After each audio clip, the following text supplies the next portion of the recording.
بقى وعلى الرايق كده، يعني أنا بعد تفكير عميق أنا اكتشفت اللي أنا هاقوله دلوقتي. أنا كنت دايمًا باصاحب ناس كتير جدًا، في علاقتي بناس بتستمر وفي علاقات بتنتهي في أقل من أسبوع. ليه؟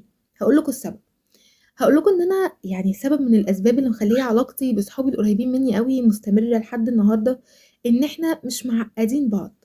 بمعنى إن أنا ممكن أبقى زعلانة ومتضايقة ومش عايزة أتكلّم ومش عايزة أفضفض ومش عايزة أرُد، وأرجع عادي هُم يفضلوا يرنّوا ويكلموني وبتاع وأنا ما أردش، فهُم ما يزعلوش. بعد أمّا أحس إن أنا رايقة وحاسة إن أنا عايزة أتكلم باكلمهم وبنتكلم عادي كأن ما حصلش حاجة.